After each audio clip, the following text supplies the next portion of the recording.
Hey y'all, Kelly Whitney here with another thing older black women should tell younger black women but don't. Remain unbothered. I'm late. I'm not a makeup wearer, so I didn't actually know who Gloria was until some of the gossip filtered into my feed. Once I looked her up, I discovered her to be absolutely beautiful, very engaging, knowledgeable, funny, just all around perfect as a beauty influencer. And I noticed that some of her videos had the comment streams disabled, and I thought, okay. And then I read that message that she left a few days ago saying she was logging off, and I want to read you something from it. It's heartbreaking and harmful to constantly confront the overwhelming, colorist, anti-black, and racist rhetoric that's directed at us by the masses. No one should be forced to endure that level of emotional trauma. What's even more disturbing is how bigotry and white frailty are amplified when black women, especially those with darker skin, speak out. The world consistently refuses to listen to us or acknowledge our experiences. There's a persistent failure to see dark-skinned black women as fully human, as deserving of the same empathy, respect, and grace afforded to others. We are often dehumanized, either erased or harshly criticized because the world doesn't know how to engage with our existence beyond stereotypes and shallow narratives. This is the harsh reality. Society has long been conditioned to dismiss us, to see us as less deserving of care and protection, and that dehumanization allows for the continued disrespect and disregard for our voices, our bodies, and our contributions. No lies were told, and my heart instantly felt the pain she must be dealing with. If you were to look at her videos, you would think that she was carefree and beautiful and cracking jokes at some of these less inclusive brands' expense. Whether they're inclusive or not, they were careless in sending her, makeup products that were obviously not suited to her dark skin tone. Or maybe they did it on purpose, knowing that she would try it out and they would get the exposure with or without paying for it. Do you see what I'm saying? But whatever the case may be, the fact that some of her videos have the comments disabled, the fact that she wrote this very moving missive, which is part plea for understanding, and I can feel her asking for something to be done. I'm here to tell you girls, nothing's going to be done. I know that may sound harsh, I know that may sound fatalistic, but nothing's going to be done. We live in a very racist country, and so your only recourse in the face of the whole shit that black women have to deal with on a daily basis is to remain unbothered. This is coming from one of my really good friends who's also very dark-skinned. I asked her about this. What does she think? And she said that there's no point in trying to make anyone understand. There is no point in trying to beg for change. There is no point in pointing out the wrongs and what should be the right. It's purposeless. All you can do reasonably is remain unbothered. There is no way that you should allow demons to take you out of your environment and prevent you from making money. You might be thinking, Kelly, you have no idea what that girl is experiencing. And you're absolutely right. I don't.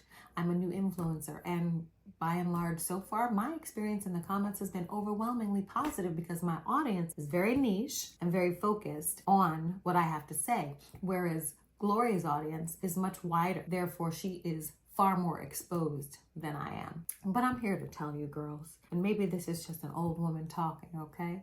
But there's no point in you asking for understanding. There is no point in you pleading for change because the people that you're asking for change have no interest in your feelings. They have no interest in your well-being. They do not care. If they cannot make use of you,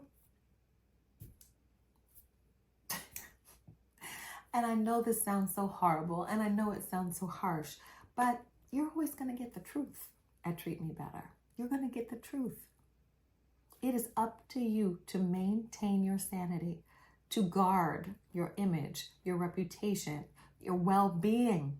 It's up to you. There is no point in pleading with anyone, especially when those people are determined not to understand you. Even worse, the colorism that she talked about is not exclusive to those people. Comes from black people too. I'm not even exempt. When I was talking to my good friend last night about this, she reminded me that many years ago, I made a colorist remark to her. I was appalled. We were sitting at dinner, a dinner she paid for, if memory serves. And I looked at her and I said, girl, you know you dark. Where the fuck did that come from? Where did that come from? What was the point of that statement? That's internalized racism. I have absorbed the message that dark is bad. Me. I did that. When she reminded me of that last night, I cried and I apologized. And she said, girl, get yourself together. That was years ago. You have grown. I probably don't deserve her forgiveness. I probably don't deserve that level of grace, but I'm going to take it and be grateful for it because her friendship means that much to me. But if you are seeing a difference in fellow Black women or men because of the hue of their skin, get over that. Because in the eyes of everyone else, the fact that you're Black is all that matters. So when you are faced with bullshit, do not get outside of your character. Remain unbothered, because as soon as the demons see that they have gotten under your skin, they're gonna double down. They're gonna go even harder at you. I know this is more difficult than the way I'm making it sound right now. I know that because it's something that I've battled against my entire life. I used to run an award-winning diversity magazine. I used to write an award-winning diversity-themed blog. Every week, I was pleading for understanding. I was presenting the pros and the cons, the rights and the wrongs, both sides of the issue, so that hopefully somebody would understand why the discrimination, the bias, etc. was wrong. What happened? Nothing. Nothing happened. Remain unbothered. Save all of your energy, all of your emotion, save all of your time, everything. Save it for yourself. You deserve it. These other people, not so much. Focus on you. Remain unbothered. And I think that older Black women don't talk to younger Black women about this need to remain unbothered in the face of racist ho shit, because we have been conditioned to just absorb these shots, to absorb these microaggressions, to absorb the abuse. And then when we don't accept it, the response that we're used to making is to get upset, to fight back. That's reasonable, but it's not effective. There is nothing more effective than remaining unbothered, than to make someone feel stupid. Remain unbothered, because the situation as it is not going to change. You need to focus on living well, and part of that is remaining unbothered. I hope that she recovers and comes back stronger than ever, and let's support her. Let's support each other and remain unbothered. That's it for this video. I hope y'all come back for the next one.